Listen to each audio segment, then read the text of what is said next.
Dragon Ball Super Card Game Masters BT28 Metagame tier list. Yes, and this one is, before we begin, this one is also taking into consideration the October promos, because we will not have a metagame for BT29. 29 is just finals. So, yeah, no big intro, stuff like that. I am still in vacation mode, so we're gonna be doing it like this, right? And then next week we might start recovering. Let's start. Tier 0 is the one that you can see. OP should be banned. Pretty self-explanatory, there's always just one card in there, and that is Magenta. Tier 1 meta-defining, the best decks in the format. Yeah, like the dominant ones, right? Like cream of the crop. You take these two events, you have a huge chance of reaching top 16, maybe even winning. Tier 2 competitive, the second best choice, right? These decks will be topping a lot, but they won't be as dominant or as gatekeeping, we can put it like that, as the meta-defining ones. Tier 3 is Rogue. You can take these decks, you can top with them. I don't think that you will necessarily win, but you can top with them. Like, you might win on smaller events.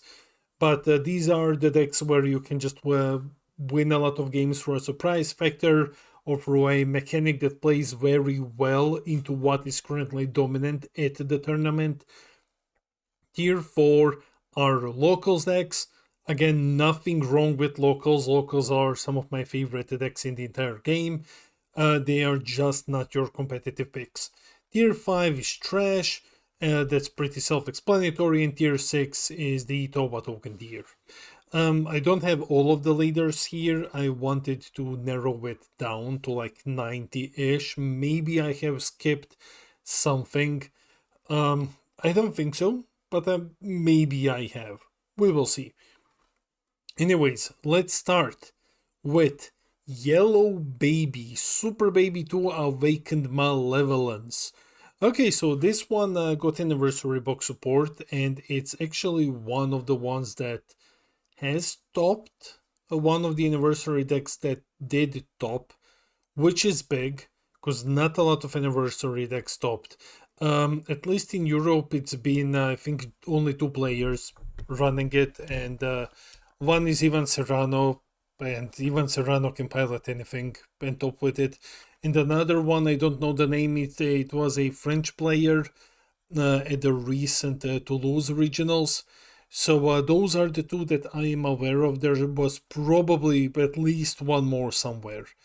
But I have been on vacation, so I have skipped a lot of tournament results. Anyway, the deck is good.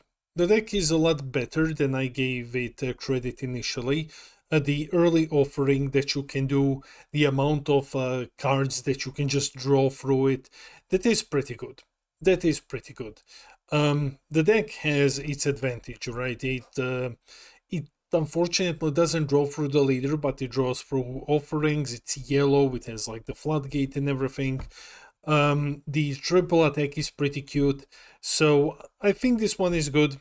It has proven itself to at least be capable of topping in the hands of like expert pilots, which in my opinion puts it straight into Rogue tier. So yeah, not real competitive, but Rogue can top. Next we have Hatchiak, and Hatchiak is, as always, there is really not much to say here. Some of these are very self-explanatory. Hatchiak goes into Rogue, basically. However, he will be struggling a bit. Well, he will be struggling a bit more now. I believe I'm not the Hatch player, but with Daima Goku coming out and just swinging with 2 unisons, Hatch's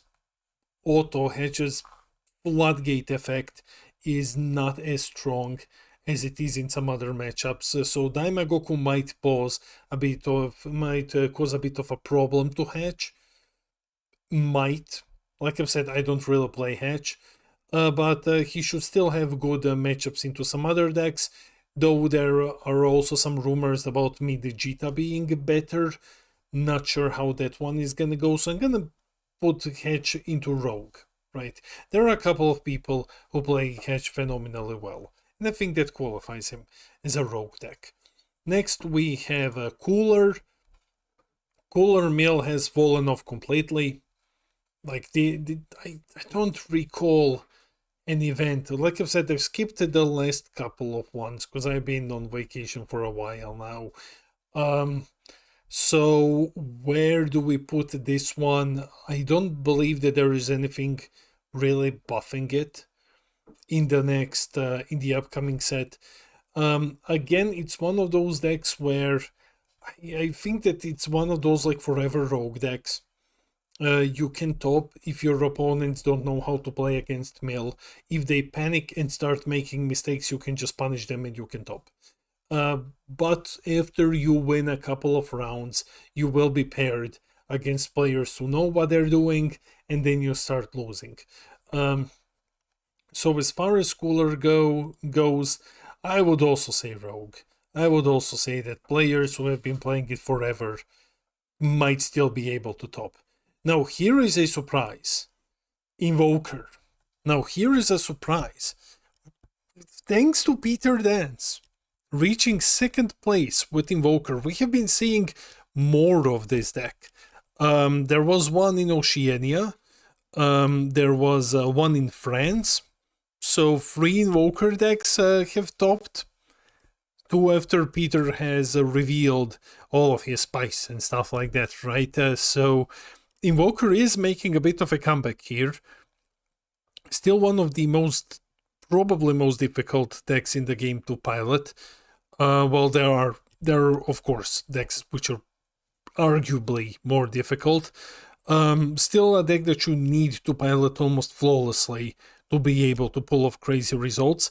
But we do see that Invoker has received enough support to actually be able to start topping tournaments again. And that moves him again from locals to Rogue. That's pretty sweet. Now we have one of the more overlooked leaders from the anniversary box, and I don't know why. I think it is really good. But I guess people just aren't interested in playing Hit. So Hit is, to give you a comparison, Hit is the closest I believe that you have to Kitku at the moment. He plays big 30k bodies for free. He has great removal.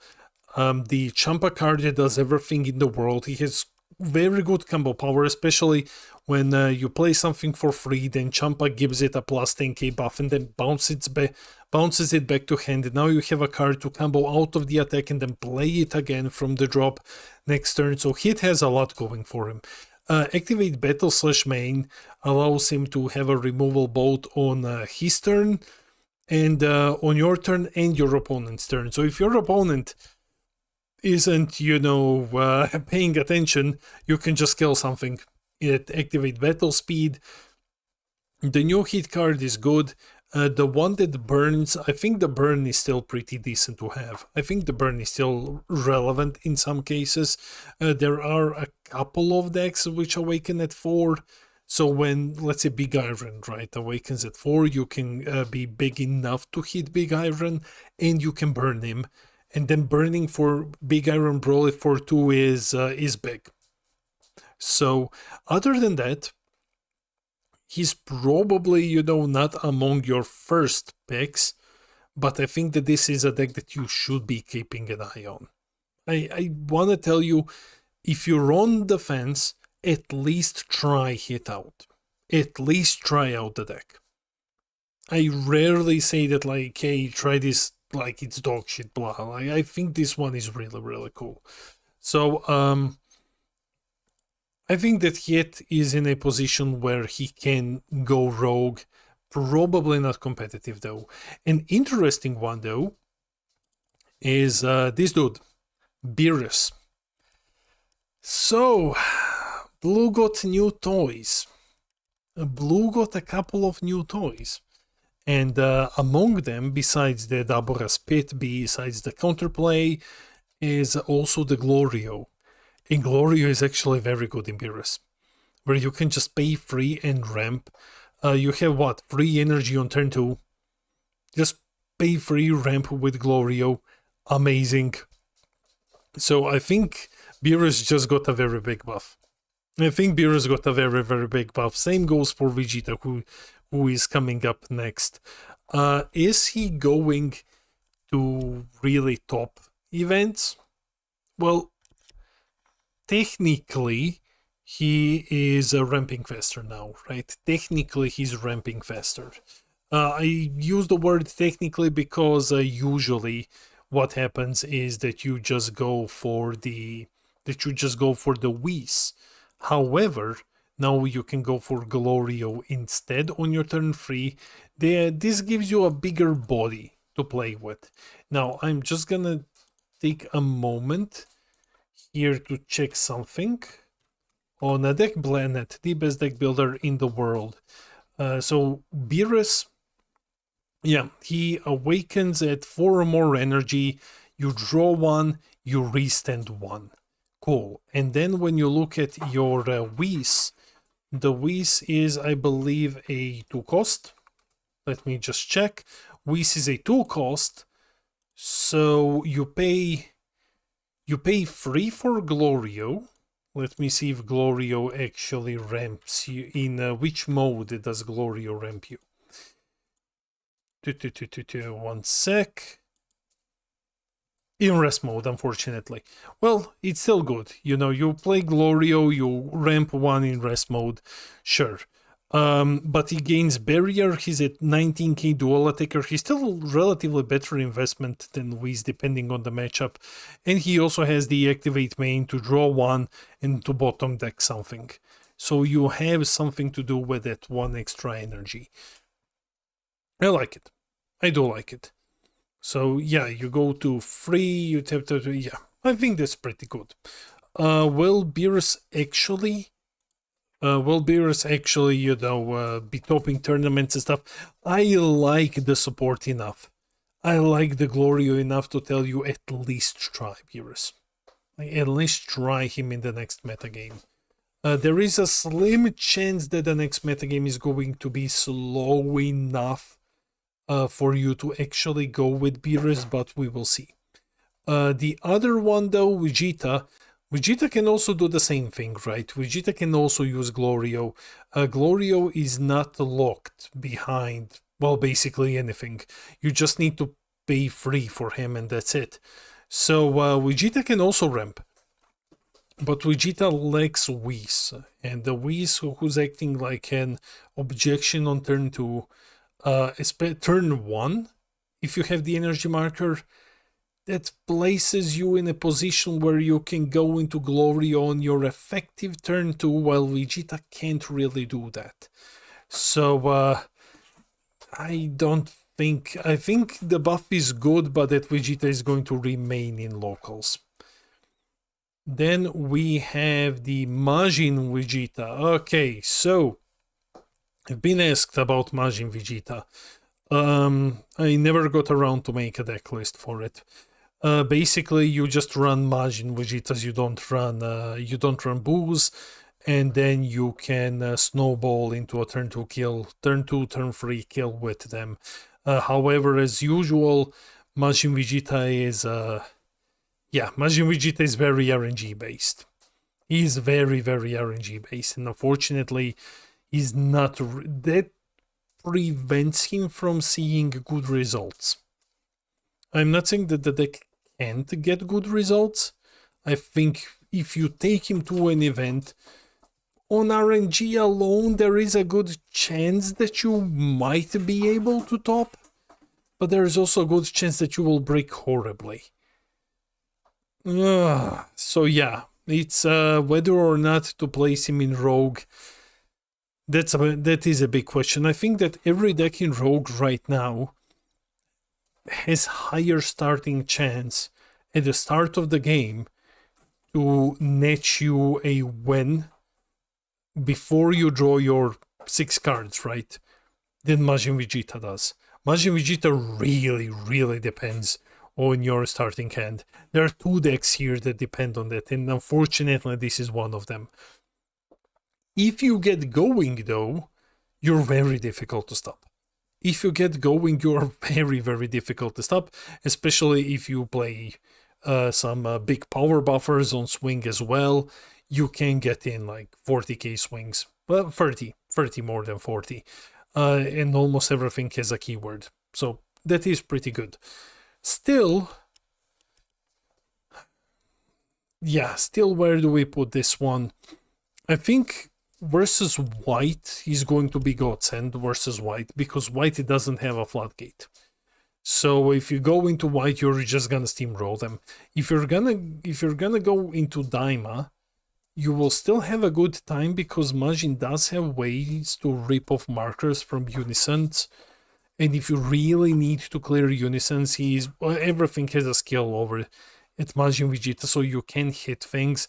However, a lot of your things fall into like his weird counter thresholds and stuff like that.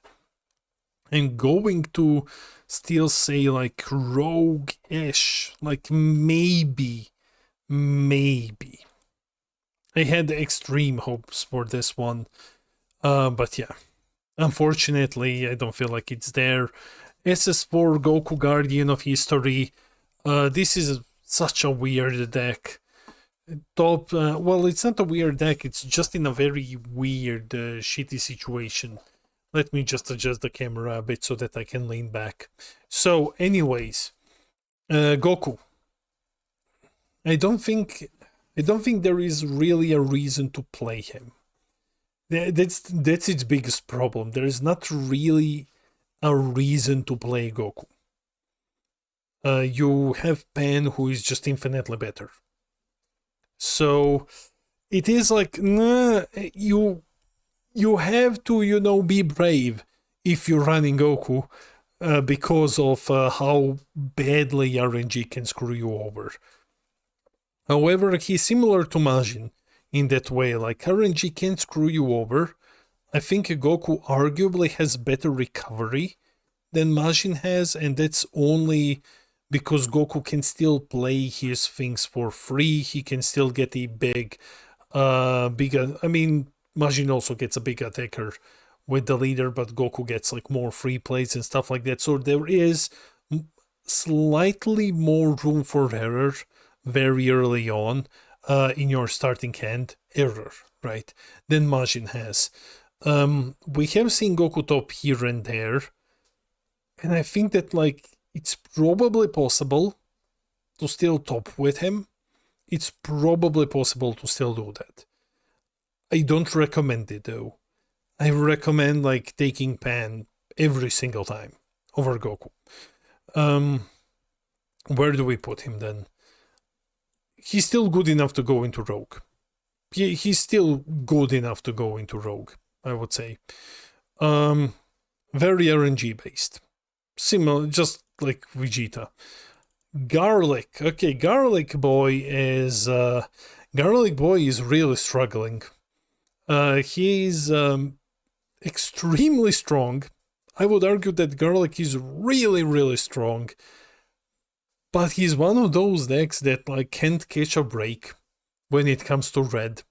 Like red is your biggest enemy, by far. Red is your biggest enemy. We're just constantly negging your cards. And now Vegeta is around, androids are around. So like these are the two big ones. You also have U7 Goku, who now has a reasonable argument to be played. So Garlic will have a bit of an issue very early on. Blue will be more prominent in the next metagame. So Garlic does have an okay matchup there. Like your Overlord is good. Like, yeah, there are ways to get rid of it. Of course, there are ways to get rid of it. But still, it's slightly better than it is versus red. And if we don't see as many red decks, Garlic might squeeze a top here and there. I would not call him competitive, but like many of the other decks, I would slap him into Rogue. I would slap Garlic into Rogue. Gogeta Zeno, one of the probably biggest disappointments of the anniversary box.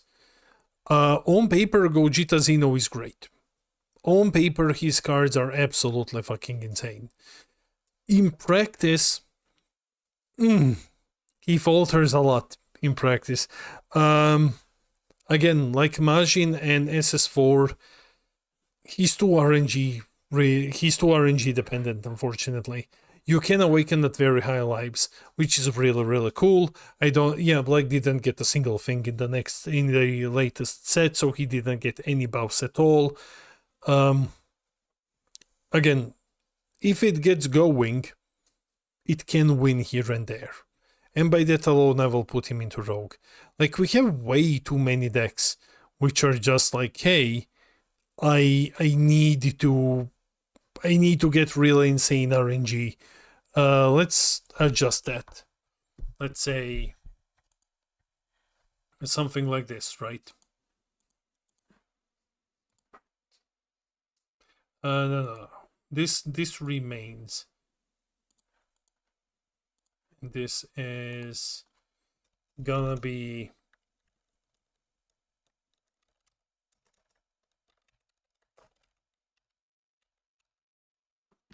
RNG heavy.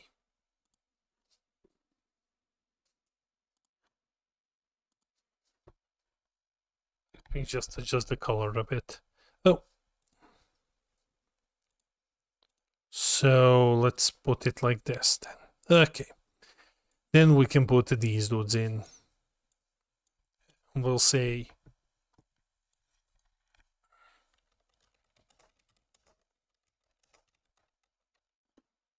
okay. Rogue but RNG heavy. It is easier like this. I think it's really easier like this. Okay, so Gogeta goes there. Next off, we have a deck that got a very, very good buff. Bardock. Bardock got such a good buff. The Guinea is great. The Bardock is really good. This deck, I think Alexander will probably chime in the comments because this is his deck. This deck really got a lot of love in the TPs. I think it got everything that it absolutely needed. Your dudes are now big enough. They can be 20Ks. They all have like some keyword like crit, double. The new Bardock is really cool. Guinea is the heart of the deck. Yeah, I think it's Guinea who buffs them now. So this deck, really, really good. Again, can get screwed over by RNG, but I think less so than Majin and the Xenos, that you can still push very well with this one.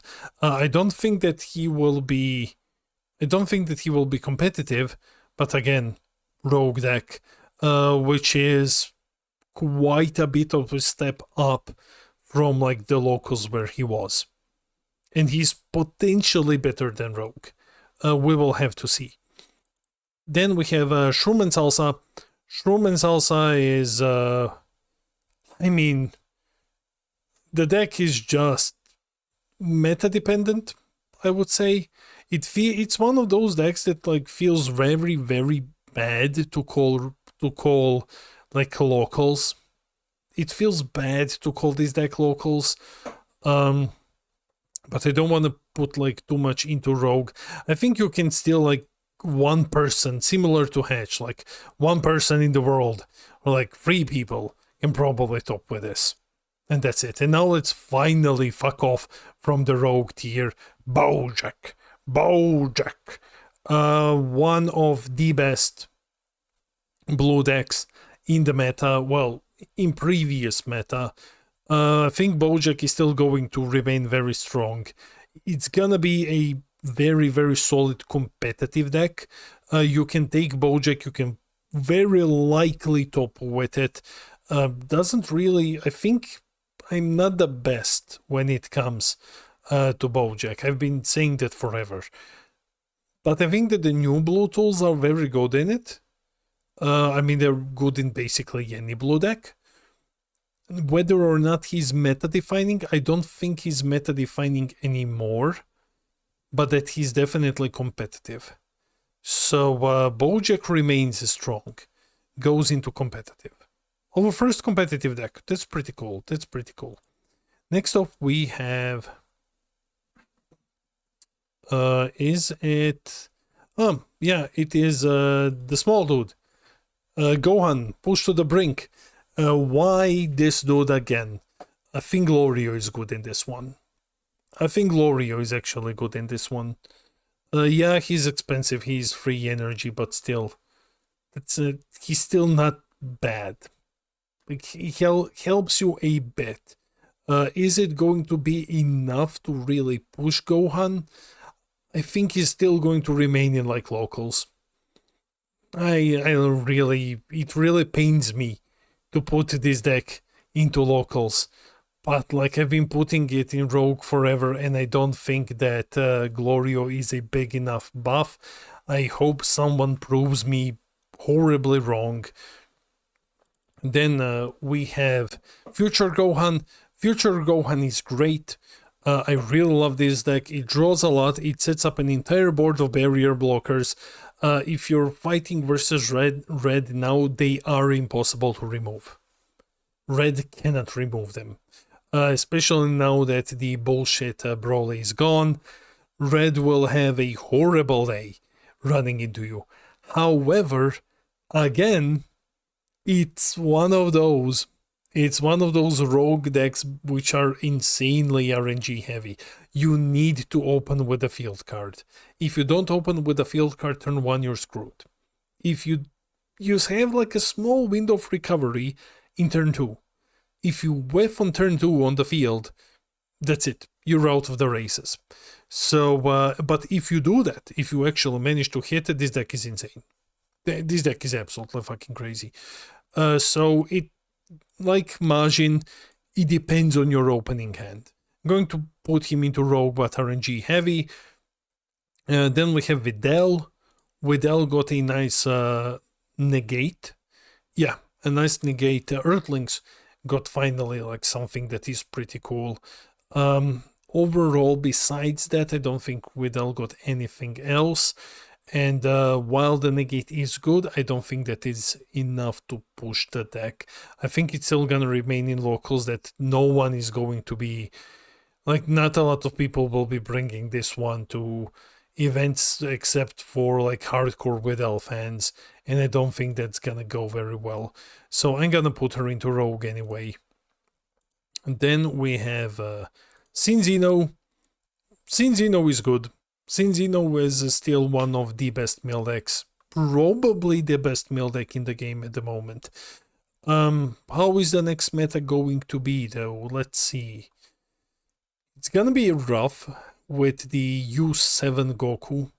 That's gonna be the white one. That's gonna be rough. Sin cannot outcombo something like that. Doesn't really have enough negates to stop that. So there might be a couple of issues here. Other than that, there's still going to be red that's going to be a bit dominant. Well, not necessarily dominant, but strong, right? But you have Vegetas, you have your Gokus. There is, of course, the positive of these decks milling themselves. So if you get a good enough start, you might be able to squeeze a win here and there. Overall, I think it is the best mill deck. Now, is it gonna be like a viable strategy? I think he can go into Rogue as well. He's a good mill deck. This one is just here because I love it. I absolutely love this Broly. He's not good enough to actually see play, but I love him anyway. And he got Destructo Disc, so now he can get rid of barrier cards. This deck is really, really fucking fun. It needs a bit of a buff. It needs a Self-Awakener. It desperately needs a Self-Awakener. If it gets that, it's gonna be amazing. So, yeah, this is a locals deck. I just wanted to highlight it. It's really fucking cool. Next we have Goku. Okay, now we are looking at better decks.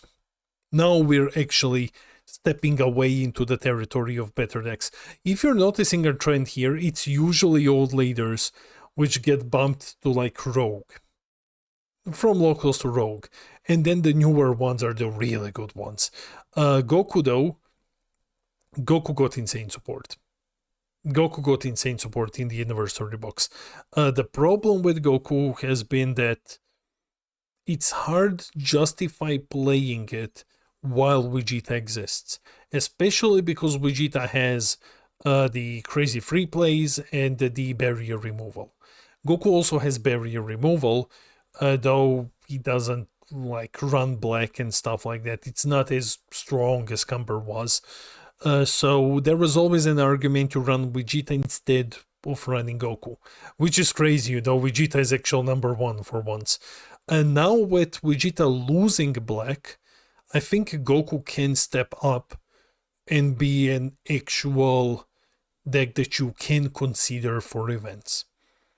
I think that he is going to remain incompetitive, and that he is going to be like one of the decks that you can look at and you can be like, yeah, okay, this is good. We can consider running this. He still suffers from hand size problems. I don't think that you run the Unison package in him anymore. I think the Unison package is too bad at the moment. But he is very strong. He's still very, very strong. And I think he's somewhat on par with Vegeta now. Like, somewhat on par with it. But though Vegeta still has a bigger hand size, I would say, I would put Goku into competitive. I think it is a deck that's really worth considering. We have Trunks Jita. Trunks Jita never really does anything. The deck got support in the anniversary box, some very light support, still didn't do anything with it. There are still a billion other yellow decks that you would rather play than Trunks Jita. If we look at the deck, in a competitive setting, how does it fare versus other decks? Well, Barrier is not as strong as it used to be. Again, there are some decks like Goku, for example, can melt Barrier now with some of his, with his ability basically to cheat in the Vegeta, and he can minus a lot and shit like that. So he's pretty cool now. Then you have like the Vegeta Z battle that can also melt Barrier as well.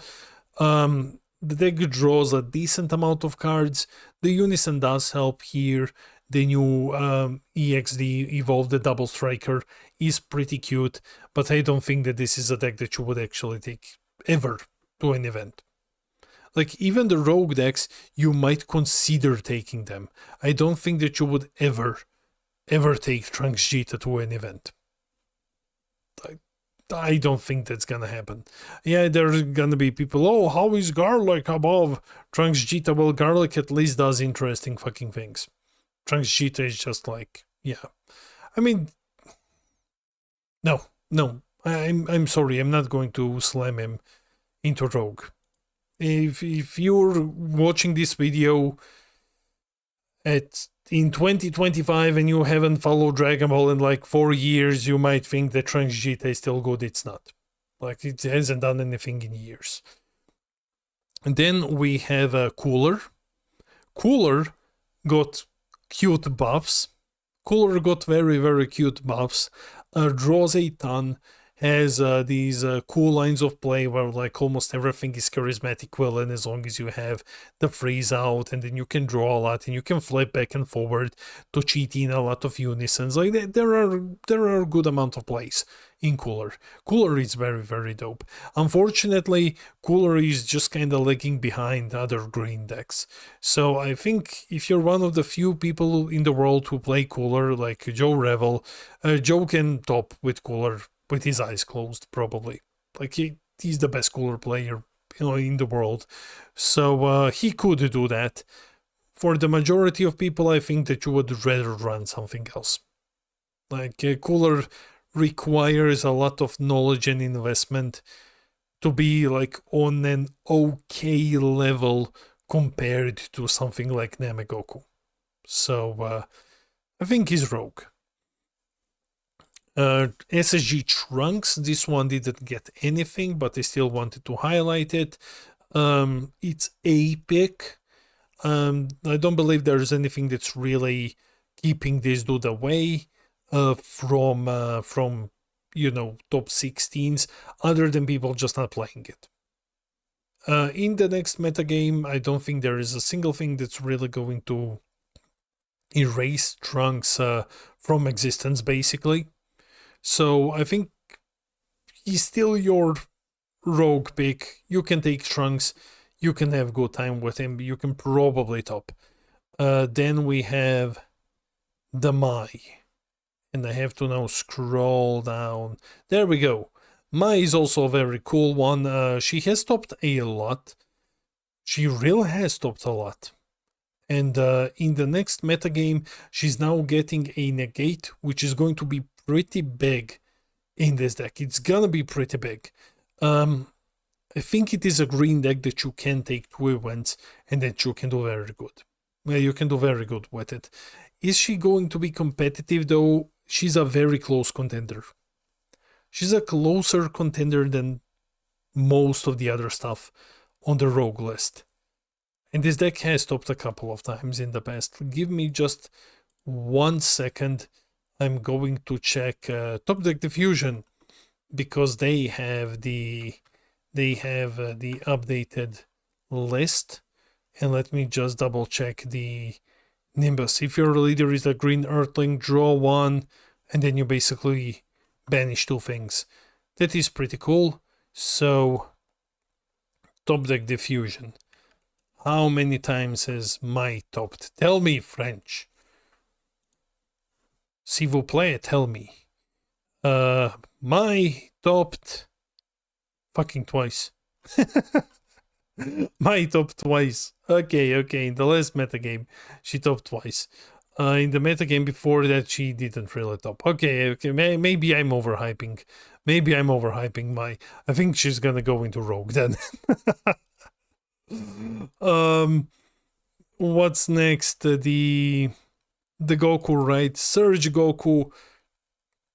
People are unfortunately not playing Surge Goku. I think Surge Goku is cool. I think this leader is a fun one, but unfortunately, you know, he has everything basically. Red, yellow, is multicolored, has a multicolored unison, can't use black anymore. That's a thing, but still has a counter, has a big leader swing. People are just not playing him. Like that's one of the bigger issues here with Goku, is just not being played. There is a way to basically play around him. You know that the leader is the biggest issue, so you just keep negating him. That's the big one that you have to stop, right? I think he still has potential to be like a rogue deck. Yeah, okay, cool. Then let's check out Cell. Okay, Cell is, I think, the best performing green deck. I think Cell is the best performing one, but it's not by far. Well, actually, it is Zamasu and Goku have done better than Cell. Still, going into the next metagame, what do we have here? Cell's ability to get rid of basically anything, not ignoring barrier, is still going to be irrelevant. Going into white, white has a very weird form of protection. I am unsure when it comes to card draw. White doesn't look like it's drawing that much as compared to some other really meta decks. So I think Cell is going to still sit comfortably at the very echelon of green. Is it going to be green's representative? I think he's up there. Like, I think he's still going to be like a deck tier 2. I don't believe that green has necessarily a tier 1 deck, but like tier 2, we can put him over there, right? He's competitive. We might bump him. Next we have Sadness Surge. You know, the leader that like did absolutely nothing. So Kefla, cute idea, doesn't work. Luckily we can finally put this behind us, shove Kefla into locals, say, well, Bandai at least tried, we no longer need to listen to requests for Kefla buffs. So yeah, unfortunately it's just not there. Next, what we have is Topo Loco. There we go. Oof, the mustache man.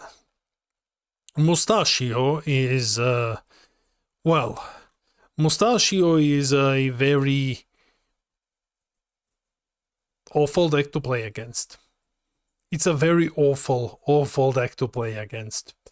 Once he locks you down, yeah, once it is prison time, you're not getting out of it. And then Mustachio just plays SS Port Gogeta and goes into Emperor of U7 and kills you. He does have a solid matchup into most things that aren't green. Yeah, he has the Trunks now to help a bit against green. Versus white, I think he's still going to be okay versus white. Your opponent can play battle cards. Daima is going to run over him. Daima is just not gonna give a single fuck about what Topo is doing. Just gonna beat the shit out of him with the double unisons. So yeah, Mustachio, I think is still gonna go into Rogue, and with this we are turning off the card screen, and we are now talking about Reddits. I love Reddits. I think Reddits is a very cool deck. Absolute fan of it. Absolute fan of Reddits. Unfortunately, Black exists, and Reddit still doesn't really have card draw, so I think he's gonna, to my great displeasure, I'm gonna try to give you guys cards, right? Let's try.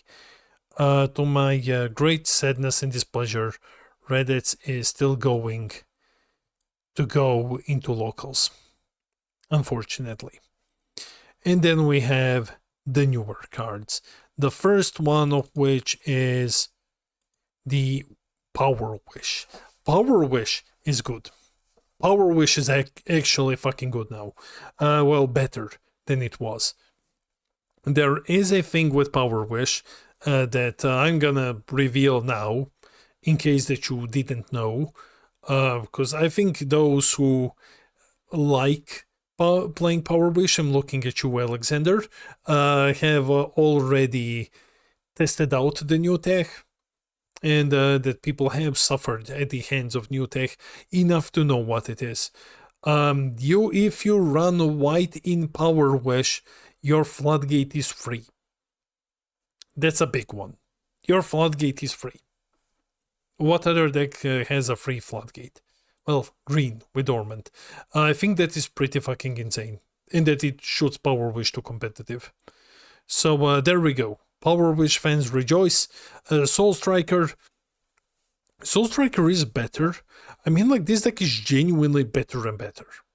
This deck is genuinely better and better with every set. Is he in competitive? I am really unsure about that part. But this deck is, I think that we are now, you might disagree, and some of you will go nuts when you hear what I'm about to say, but please give me an opportunity to explain my words. I think that we are seeing a Golden Frieza BT1 thing starting to form again. It is still too early. It is still way too early. And Soul Striker is nowhere near Golden Frieza power, but he's getting there. I think he's just a couple of good cards away from being the best blue deck in the format. Like, he's just getting so much love through these generic cards. He's not, before you type angry shit into the comments, he's not Golden Frieza. He's nowhere near Golden Frieza. But he is getting there. He's slowly but surely, with every single set, he's getting closer. So, yeah, now he has the counterplay. The counterplay is great. For each marker on your blue unisons, you reduce its cost. So you play Goku Frieza, you plus him, the counterplay costs 1 energy. That's great. Just get rid of a 4 cost. Fucking amazing. He also has the Glorio that can... Glorio is amazing in Soul Striker. You pay 3, ramp, swing, restand 2. Glorio is really fucking good. Double Respite, amazing card in Soul Striker as well. We have the Daima dudes with Goku and Vegeta. Vegeta actually very good, I would say. Vegeta is the better one by far. And you can play him in Soul Striker as well. We have the counter attack, right? With the Concept Rare, which is a pretty cool card as well. So Soul Striker is getting a lot of love.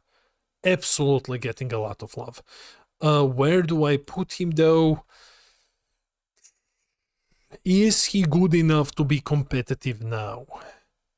This is a weird, wild take, but I'm gonna say that Soul Striker is probably there now. I am really unsure. I think he's probably there now. But that he's not gonna see play. Is he there? I think he's still in Rogue. I think he's still just like I've said, a little bit, just like 1 or 2 sets shy of being competitive or meta defining, just like a little bit away from there. At the moment, he has so many tools. It's the other blue decks that are keeping him away a bit, but he is certainly going up in the food chain. Now we have Beerus. I'm gonna say Beerus is, in my opinion, the best white deck. It's not like there are a lot of choices. It's really not like there are a lot of choices. So you're literally looking between 3 decks. And I think Beerus is, in my opinion, the best one. Simply because he can use all of the tools, and he can use, I think, every card. Yeah, nothing is specifically leader locked. It's locked to traits. So he uses the entire white pool and has his own big ass barrier blocker dude. Has removal, decent card draw. I think Beerus is definitely up there. He's definitely the best one. So I'm gonna put him into... Do I put him into meta defining? Well, because I think that he's the best one, I can put him up there. Then we have... Oh my god, there is so fucking much. Then we have the Vegito. Vegito got a cool toy, and that is the counter.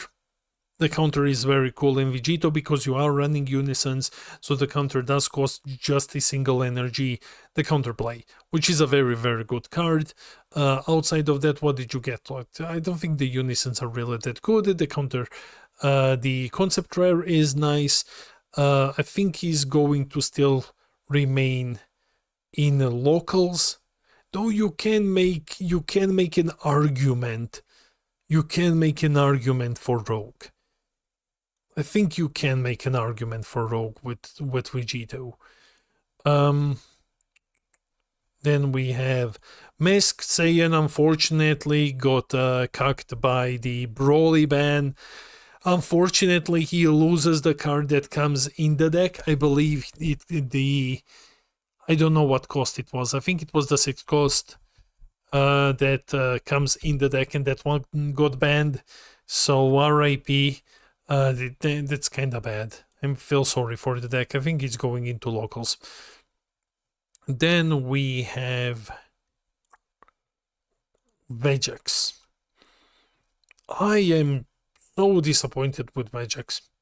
Like, Vegex got a buff. Everyone was fucking hyped. Everyone was like, yeah, man, yeah, baby, Vegex is back. Now it's been like 2 meta games.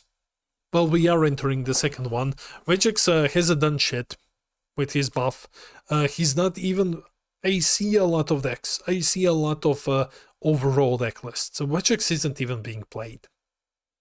Like, he's not even being played. You know, at that point, you're like, I'm gonna fucking throw him into locals. Like, I think the Gogeta and Goku, if you want to run Like, I'm gonna mill myself with RNG. Even with the newest Veggie support, you run Goku or Gogeta. You even run Trunks, arguably, before you run Vegex. Bardock. Blue Bardock. Blue Bardock is cool. There are like 2 people in the world, or 3, who can actually play him. Momen is one of them. He taught me a lot in the chat and in one of our chats, and explained to me how this deck is played. I am awful at it. I'm absolutely awful, but I think the deck is really, really good. I think the deck is good, but you have to be like big brain, divine level of quality player. Like, you really have to be like the biggest of brains to play this one flawlessly, and even then it's an uphill battle. So we'll put him into locals. And believe it or not, we just swam through everything that was like kind of okay-ish. And now we are finally at new cards. Yeah, let's go. Part 2, let's begin. We are now at the newest cards. Let's fucking go. It's time to populate competitive and meta-defining lists. Arinsu. So the first out of our 2 Daima leaders. Last time I was rough on this deck. I still don't think that it's as good. Like, I think that it's still like not like, oh my god, look at this, right? But a lot of people have been testing it, and I have been talking to a lot of members in our Discord. I haven't been as active as much because I've been away on vacation, but I do read your messages, and I do hear the message that Arinsu is good. I spoke to a friend of mine from Germany who is an insane blue aggro pilot, and even he's like, this shit is really, really good. So I'm gonna go on a limb, and I'm gonna say I trust you guys. I'm trusting you with this one. I'm not sure whether or not Arinsu is going to be competitive. I am not sold on competitive, but I'm definitely sold on rogue. I am definitely sold on the idea that it's going to be a rogue deck that's going to be showing up. I might be wrong, might just turn out competitive. I'm going on a limb here, and on the words of other people who are vouching for this deck. It's one of those that though has potential to be very good in the future, depending on how many blue Daima cards like Demon Realms we keep getting. Every single one is going to be a buff for this deck. So that's something that you need to keep in mind. With that being said, I am putting Arinsu into Rogue. I am going to put this deck into Rogue, and pray to God that I'm not wrong. Then we have one of my favorite ones, Porunga. Yes, the big balls dragon. Porunga is really cool. Draws a fuck ton. Like, this deck really draws a lot. Zarbon is so good. Zarbon and Dodoria are so good, such good cards. Just the idea that you can just go like, okay, your free negates, bounce your balls. They bounce the balls to hands, and then you just use active main, draw a card next turn, and then you use your Zarbon or Dodoria just to get the balls back.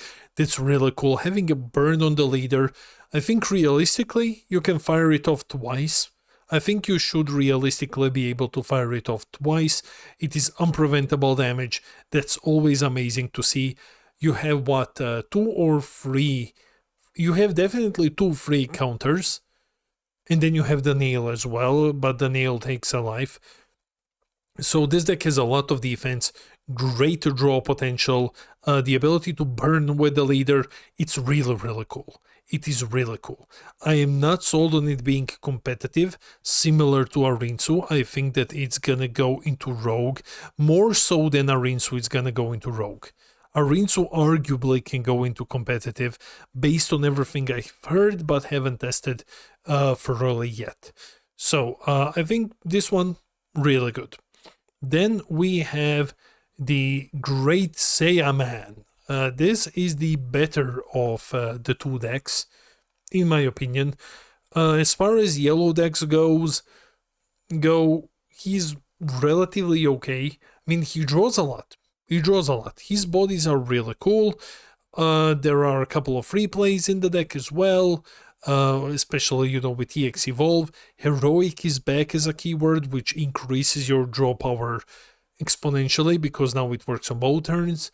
So, I mean, it does work on both turns, but you have ways to exploit that. So I think this is going to be one of the better yellow decks. I think this is going to be one of the better ones, and I feel confident in saying that you might put him into competitive. I would put him into competitive, definitely.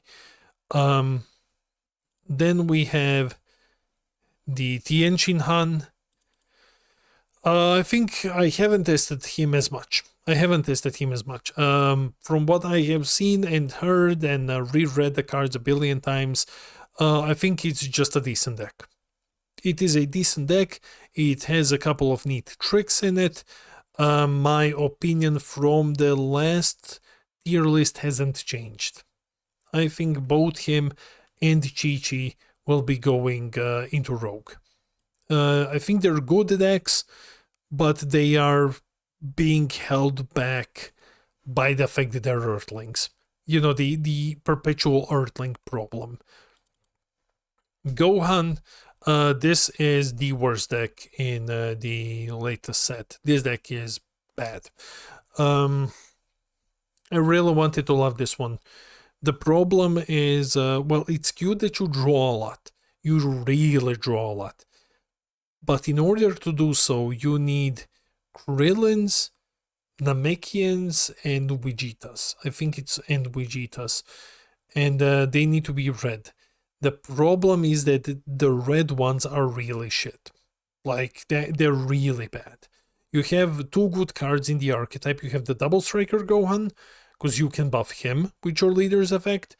And you have the Dual Attacker Krillin, which is also very good, because then you can use your leader's effect multiple times. But other than that, everything else is just kind of bad. He feels cool when you draw a lot of cards, but then all of the other red decks just do better things. Their archetypes are stronger. Even if they don't necessarily draw as much, their archetypes are just simply stronger. They have more space for generic cards. I'm going to show this one into locals. I think this is the worst deck out of the latest set. And now you will hear me go on a bit of a tangent, because no one fucking believes me. Literally no one believes me.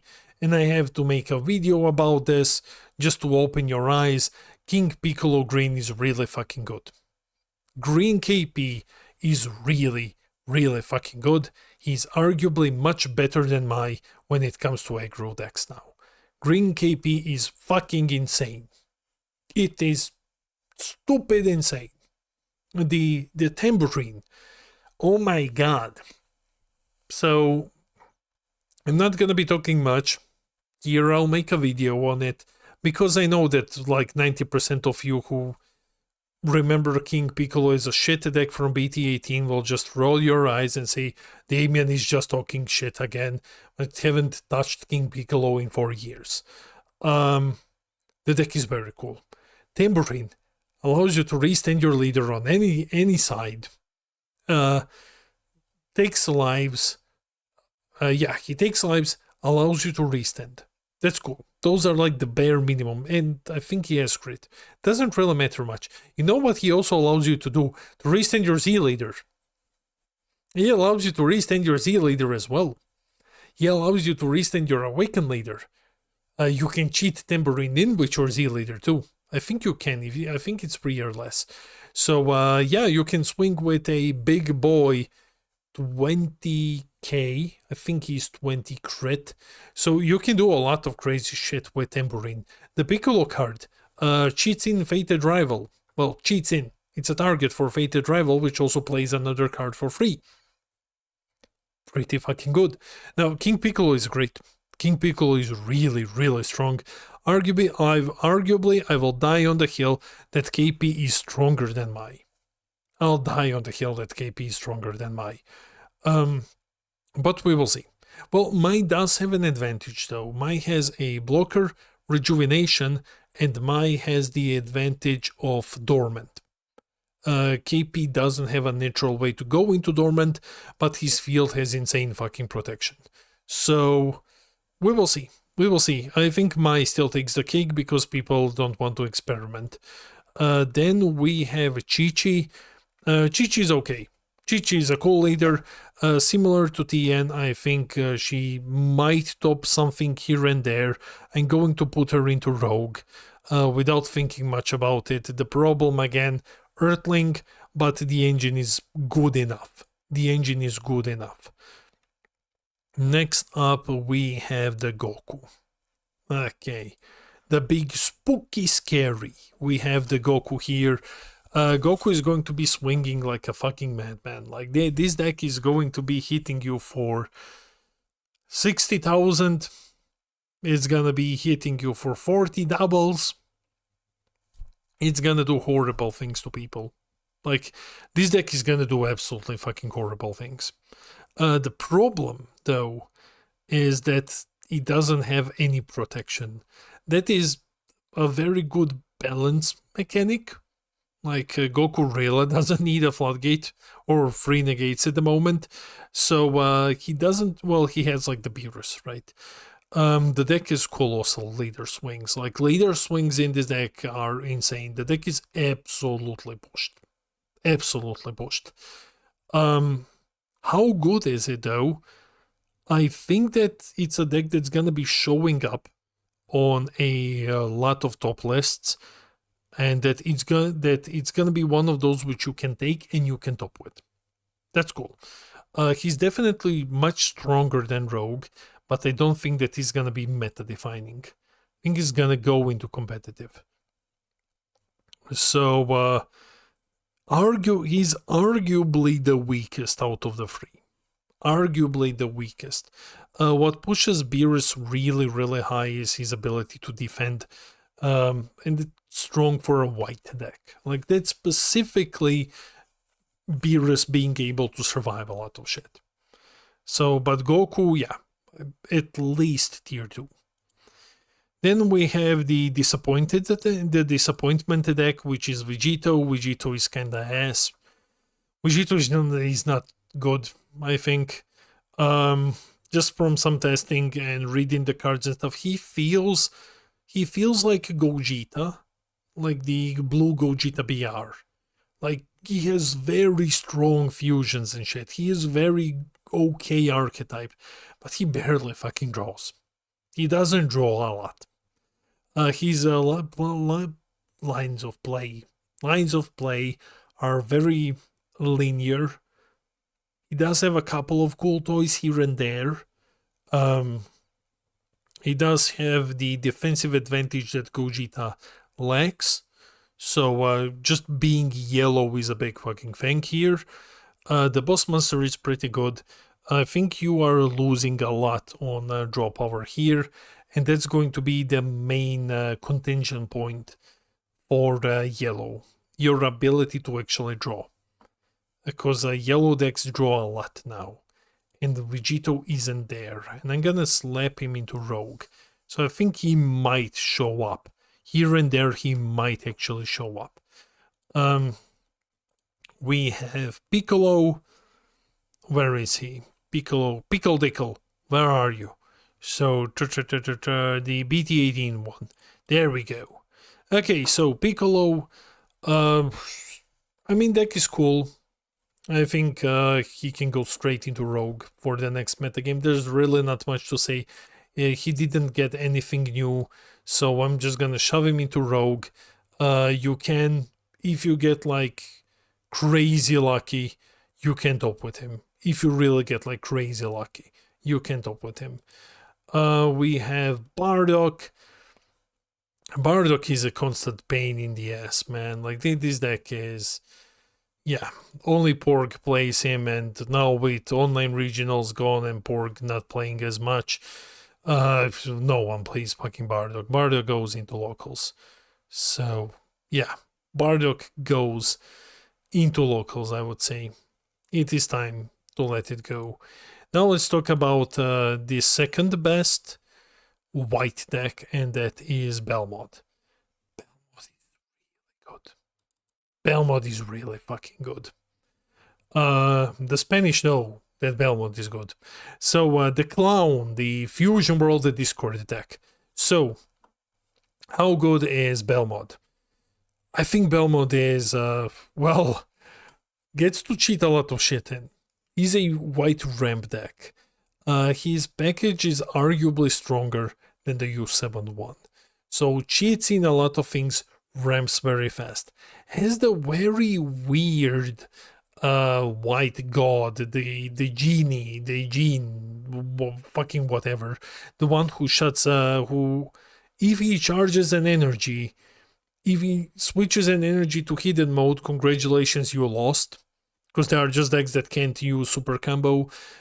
Big Iron Brawly is shut down instantly. The deck is just dead for the rest of the game. So he does have like these cool tools. His gods are, where there are a lot of Swiss knife-ish. They do a various amount of things, but he can play a lot of them in a turn. I think he can play like 2 of them in a turn, and they're all relatively strong. So he feels like, how do you put this? I want to say Vegeta. I want to say Red Vegeta in a way that he feels like he is a combination, like a, well, more like Nuova than Vegeta. He's a pile of good cards. That's it. I don't think there is a single card in the deck that makes you go, Belmod is fucking insane. He's just a combination of very, very good cards. And I think along with BRC is tier 1. I think Belmod is going to be really, really fucking strong. We have the Lord Slug. Lord Slug is cool. No one plays Lord Slug. Well, there's like one player who plays a Lord Slug and does that very well. And I think that's basically it. We can shove him into locals. I don't think that you will top if you go to regionals with him, but in locals he does very well. He does very well indeed. Shroom and Salsa BT18. Huge shout out to Baden. Baden is playing Shroom and Salsa. He has been playing for the last couple of locals over at our Discord, and I think he won twice with them, with this deck, with the new support. Like, this deck got insane fucking support. How is it going to perform in on tournaments? I think that you can top with him. So I'm gonna shove him into Rogue. I think it's a deck which with new support can top. Again, depends on your opponent understanding what the deck even does. We're going to, I am talking a bit faster now because we are really speeding to the end. Let's talk about Pan. Pan is again the best black deck in the format. Black didn't get a single other deck, so Pan remains at the very top. So pretty self-explanatory. Pan, Zeno, best deck, best black deck. Daima Goku. Okay. This dude is going to be insane. This deck is going to be fucking insane. Like, this deck is really, really strong. Probably the strongest deck in the latest set. The ability to have 2 unisons out is fucking crazy. They don't even need to be Daima unisons. Like, most of even Z unisons are really good if you have 2 of them out. So this deck is going to do awful fucking things. It's gonna do awful things. The counter is basically almost always online. The ramp is phenomenal with this deck. The ramp is really, really good. The SCR is really, really good. The 5 costs are amazing. Yellow is going to cry and weep, and the flip tables playing against you when you just slam down unisons and start beating the shit out of their decks. One of the ones that I like the most in the deck is Android 1718 Unison. Like that Unison has always been good. Now swings twice. Yep, yep. Well, let's do that. Let's definitely do that. Like I've said, the counter, amazing. You'll still be able to use all of the other counters and shit like that. Heroic Prospect basically forever online. Getting rid of your Unison's borderline impossible. There's just way too many of them. Your opponent needs to commit stupid resources to try to get rid of your Unisons, basically. I wanted to say something else, but fucking blanked out. Your ability to just restand them is insane. Just like, yeah, switch your Unisons. They do have to be 2 costs though, but there are a couple of good options there. This is the deck that's going to warp the format. This is by far gonna be the best one. The best deck in the format. So let's go then with something else. Master Roshi. Roshi, I'm just gonna tell you immediately while I'm looking for it. Roshi is gonna go into Rogue. I think it's a deck that has a lot of cool tools and that you can still top with it, but no one ever plays Roshi. I mean, it's rare that we see Roshi actually being played. Unfortunately, other green decks just do a lot of things better than he does. Surge Broly is gonna be shot into locals. Time came and went. Surge Broly will probably get a solid buff in BT30 because we are getting a Broly there, and we should be getting a Broly. So we're getting a Broly I can tell you that we're getting a Broly. I think in 29. But in 30 we also have the Family Kamehameha, which makes a good argument for a Broly deck. There is one coming either this year or next year. That's basically guaranteed. So depending on the color, this deck might get some support. Go Bros. I did talk about this a bit the last time. Go Bros got a huge buff. And it's not just Go Bros, it is all healing pod decks.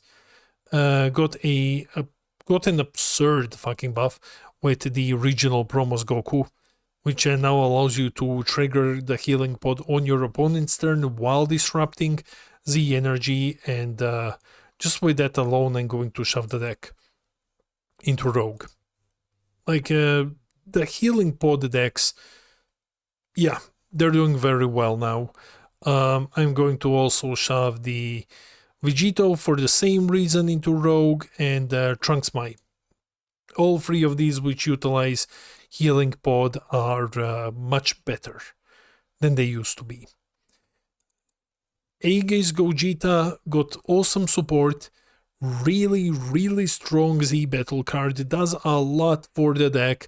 Also got some very cool not white, oh my god, very cool blue new toys in the next set, like the generic blue stuff, and then white came out and kicked the deck in the balls to the point where it's not Rogue anymore. So yeah, it hurts to put this deck into locals. But if you run into white, you are fucked. You are absolutely fucked if you run into a white deck. You are screwed. Like, white is going to hide your Gogetas, and then you're just gonna lose and cry. So, yeah. I mean, if you dodge literally everything,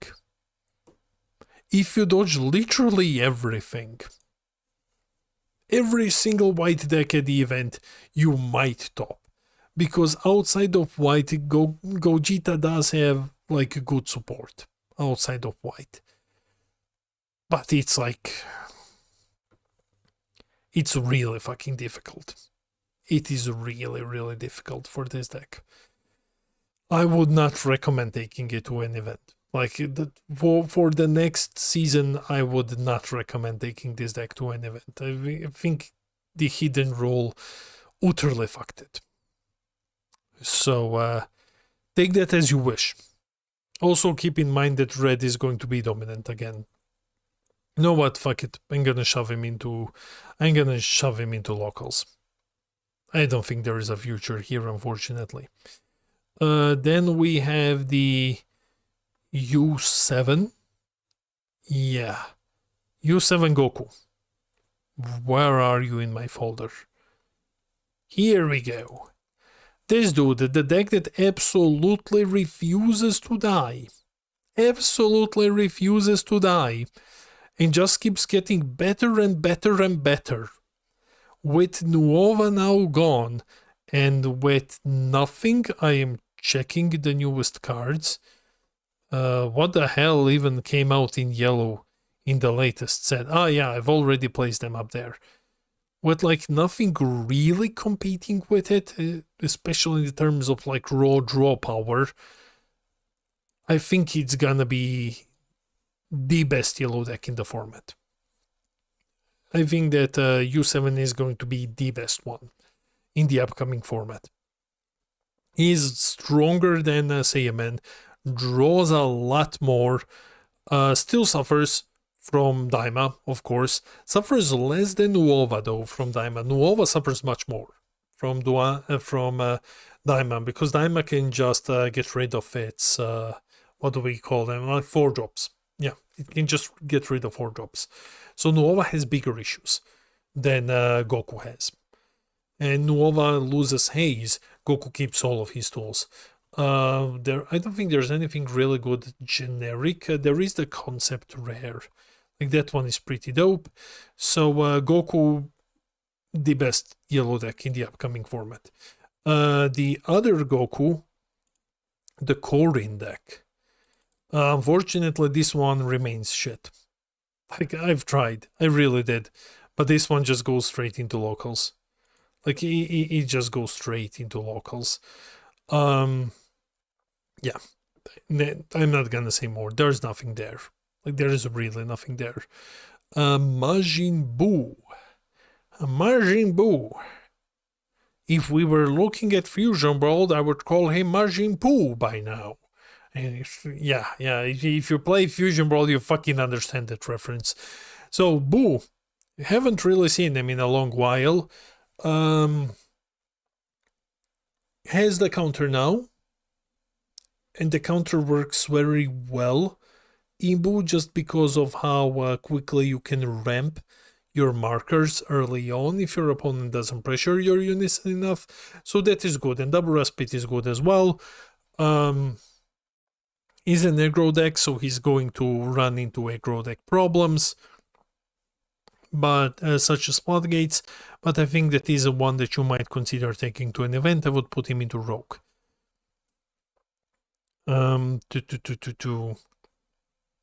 Green Zamasu. Man, fine. I'm going to put Gogeta into Rogue, just because it feels very shit looking at all of these locals deck and having Gogeta there. I would still not recommend taking Gogeta. I mean, if you dodge 2 colors, you might do well. Then we have the Zamasu.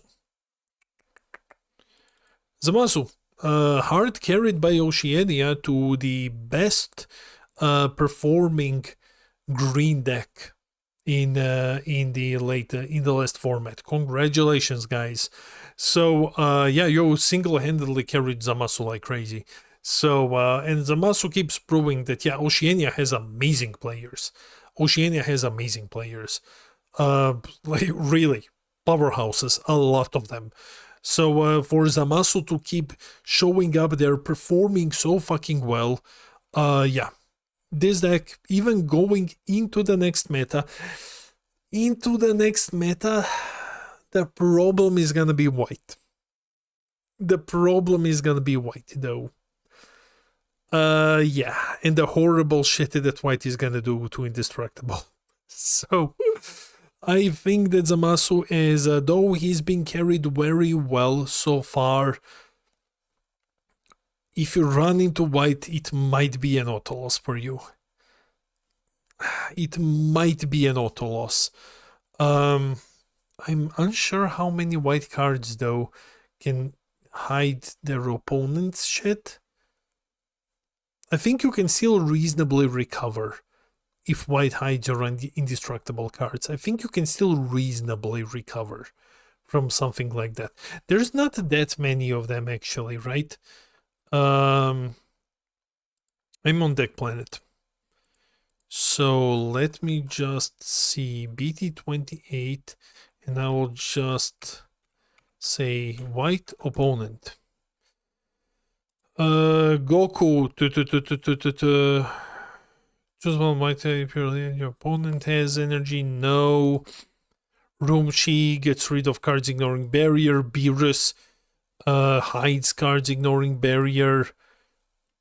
Zeno doesn't do much. More card in your choose ignoring barrier and it can't attack. Doesn't work. Whis. One of your and switch. No. So actually there's not like that many of them. There is like, well, there are a couple of big ones that can screw you over. Goku can screw you over. Because he's a dual attacker, he can just remove 2 of your stacks. And he's a Z battle card. So that is a big one. Gohan can do that like temporarily. Can switch something away. Belmont, I don't think he does anything with this. The Genie doesn't do much. There is also the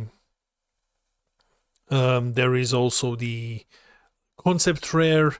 You switch. Oh, it's one of yours. Then switch up to one. Well, that's fine.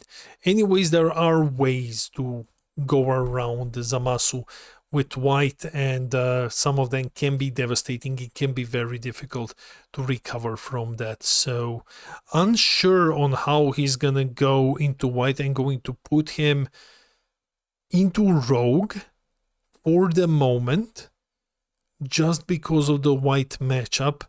I'm probably wrong on this one, and I'm looking forward to Oceania players showing me how wrong I was. And now comes the big one, right? Mid-Jita. Everyone has been talking about Mid-Jita with the latest support, that the deck is finally insane, that the deck is finally good. Like Damien, this deck is going places. It's really going places. The new TP is great unless Daima Goku hits or Blue slaps him with a counterplay, because he has no deflect at all. So like, it's a good card. The help me here. The Z Battle is really good as well, like extra successor, that's nice. The deck is actually strong now, and I will agree. And I will slap him into competitive. That's the highest possible praise that this deck is going to ever receive from me. And that is being slapped into competitive. So, congratulations, mid deck, you've made it. It took a year, but you've made it. Gogeta hasn't done much, didn't really get that much either. So I think he's gonna go back into locals. We're approaching the end, so I'm gonna be fast. Gogeta slapped back into locals. Topped once, that was cool to see, but I think he's still vastly overshadowed by everything else. One of my favorite decks in the game. I hated this deck when it was revealed. Now it's one of my absolutely favorite decks in the game. This Frieza, I really wish more people showed love to this deck. This deck draws a lot. Everything in it replaces itself and has additional effects. Absolutely love the Frieza deck. I don't think that is good enough to be rogue. I'm going to shove him into locals as well. And then we have The garlic, the garlusi. Where is he? Where is the garlic? Okay. Huge shout out to Tretris, who has been going around clapping cheeks with garlic. He's going around in the same position as garlic. He's just clapping cheeks at events. This man, I think, try to let me know in the comments. He topped once, maybe twice, or at least came like very close to topping again with garlic. And when Tread says garlic is amazing, I'm like, yeah, okay, I believe you, mate. I absolutely believe you. I am going to put for you, mate, garlic into Rogue. Then we have the green doesn't do a single shit anymore. The green Gohan, the worst out of the green Saiyan decks. Yeah, two tops. Let me see. One in 9th place in France and 12th in US. I don't think this deck does anything anymore. I'm going to put him into Rogue simply because, like, hey, it can top. Like, if you ignore every other green deck and you're like, I wanna play Gohan, then yeah, sure, it can top. But it's really fucking bad. So let's go with, well, he's not as bad, but when it comes to green decks, he's around at the bottom of the totem pole. Magenta is tier 0 OP, should be banned. You can't even see that, how strong he is. Oob, one of my absolute favorite decks in the entire game. Oob is very, very cool. He's awesome to play. The new counter goes a long way in helping him out, helping him to remain in locals. Okay. Android 21, the America's waifu. I'm not gonna go in depth into this deck. I guess it got like some support. I really don't even know how much and what this deck plays anymore, but in America it's probably gonna be topping anyway. So goes into Rogue. Frieza swap. This deck, wow. 3 tops. And those are 4th place, 11th place, 1st place. And I don't think that even all of the events are recorded. Yeah, I think not all of them are even recorded. So this dude is fucking phenomenal. Goes into competitive. Like, really, really fucking strong deck. Then we have the androids. Droids go brrr. Let's find them. Androids. Have I gone blind? Really, mate? I can't find the droids in my folder. Cool. Androids are competitive. Basically, that's while I'm searching for them, like, oh, there they are. Androids topped a lot. They did top a lot. Let me just double check. Droids go brrr. Where are they? Two tops, actually. I think possibly 3, but I'm not sure. They remain competitive. I think these dudes do remain competitive.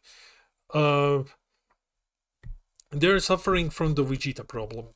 And we will see how that shifts in the upcoming metagame. The Vegeta problem basically meaning don't play this when SSB Vegeta exists.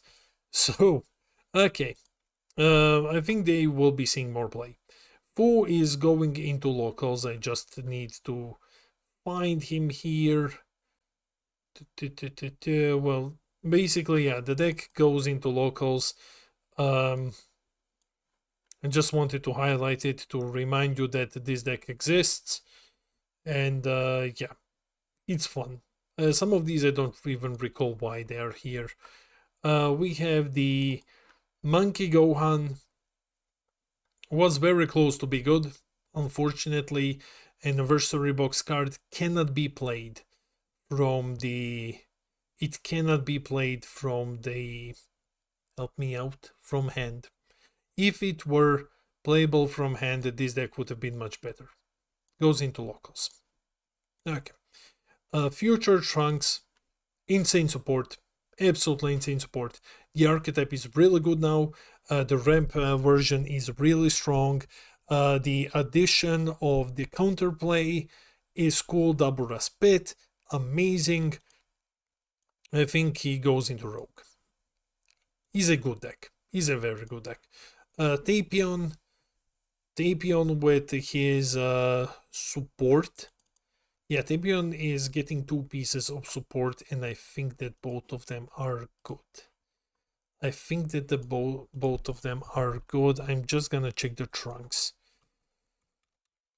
And let's go blue trunks. Oh, fuck me, there is a lot of them. Oh, here he is. Activate main, 1 energy, blah, play from your hand. As activate battle, he can Senzubin your leader. And then you send him from drop to warp. At the end of your opponent's turn, choose all of your hero cards with cost 1 and switch them to active mode. That's not bad. Think that's going to be buffing Tapion. Tapion is probably gonna go into... Is he gonna go into competitive though? Let me check his stats. 8 tops. He topped about as much as Bojack, so he's gonna remain in competitive. Android 20, not 21, Android 17. Nothing new. Still very, very solid rogue deck. Topped once though, so we have to be realistic. Probably locals, unfortunately. Nova lost Haze and Absolute Annihilation, which in itself is huge. Haze is a huge loss. He still draws a lot. I think it's still the deck that draws a lot, thanks to the Z extra. Now, there is a thing here, right? There is a way to switch the Z extra to hidden mode for white. I do recall that. I do recall there being a card that switches a card in the battle area to hidden mode. If that hits your deck, you're fucked. Blue is going to be, specifically Daima is going to be a big roadblock for Nuova, because you can easily get rid of the 4 costs. So the deck is gonna be struggling a bit now with no more Supreme removal with Haze and no Annihilation Gogeta bullshit. Is the deck going to be any good? I am going to give him the benefit of a doubt. I'm gonna go on a limb and I'm going to slap him into competitive. I might be completely fucking wrong, but I'm gonna give this deck a benefit of a doubt, and I'm gonna say that his draw power alone is still good enough for you to get to higher placings at events, and not meta defining, because like Daima Goku is going to keep him a bit away, and U7 is in a better position at the moment. The Vegito deck, last time I had like, oh, how is Vegito so bad? Well, Vegito hasn't really done shit in a long while. Vegito topped like twice, so he didn't get anything in the latest set, but I'm gonna say, well, for Vegito fans, I'm going to slap him into Rogue. Like, there might be a universe where you don't completely break and your Vegito deck does very well. Now we're finally approaching the end. Golden Cooler, one of my absolutely favorite decks. Absolutely favorite decks in the entire game. Golden Cooler is very, very strong. Very expensive though because of those cumbers. But I think that he's still up there. I think that he's still up there in competitive. There's nothing that really stops him as much. He does have some strong tools. He can create like huge boards and stuff. However, he does have the weakness of doing relatively poorly into basically into anything that can eat up his unison. But we are not really seeing that much cooler. So I'm kinda lost on this one. I'm going to keep giving him the benefit of a doubt. And I'm gonna keep saying that this deck can be competitive. I think that he can be competitive. Though there is a solid argument to say that he is rogue instead.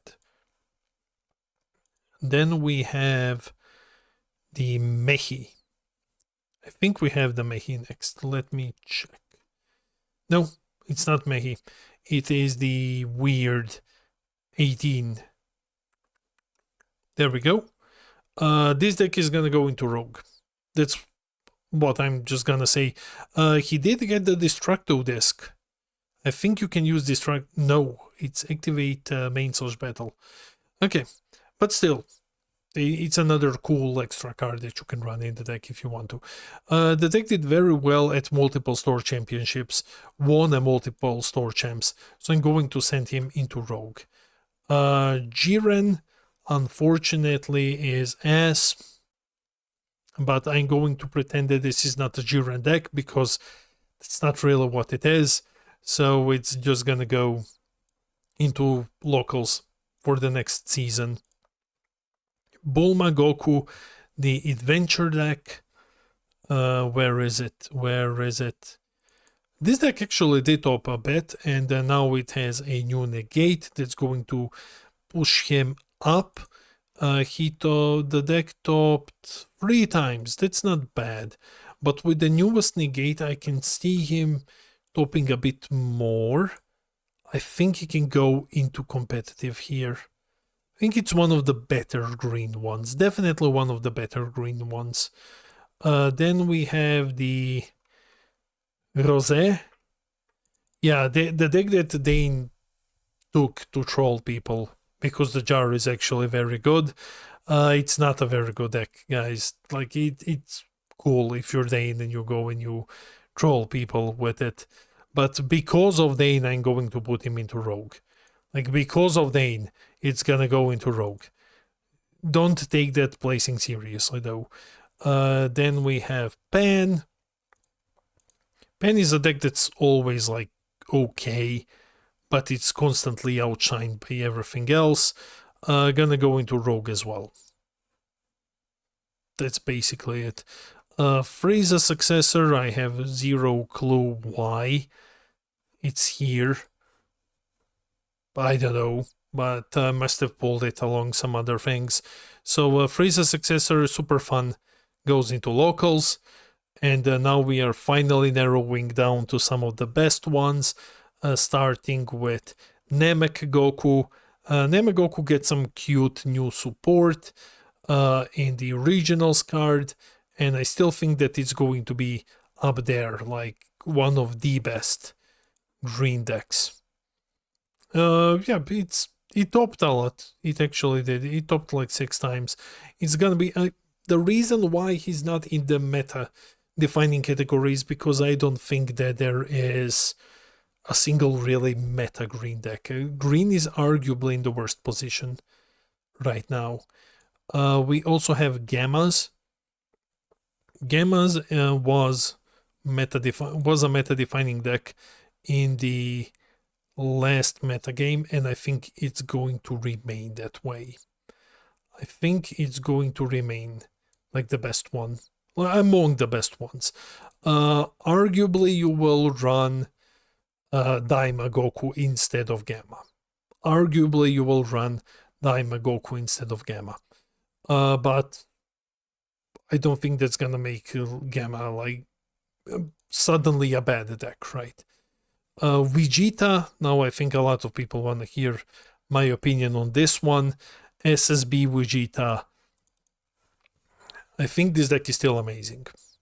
I think this deck is, well, not amazing, but that it's strong, and it's probably the strongest red deck. Probably the strongest one. That being said, I think he went from tier 1 to tier 2 now.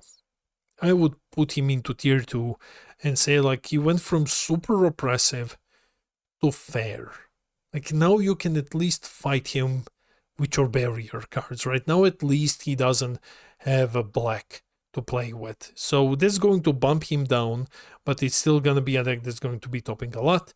Then we have Bowjacking off, got some cute toys, gonna still go into Rogue, one of your very, very last picks.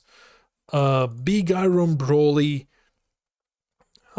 Big Iron is gonna be struggling. White has answers. White also has a way to shut down your shit. Daima is there as well. Though Daima can't really hit you, you are a bit too big. I think it's gonna be still gonna be gatekeeping a couple of decks.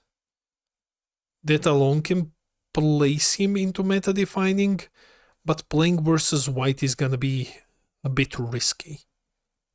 And the Daima just being able to hit, I think, almost every card.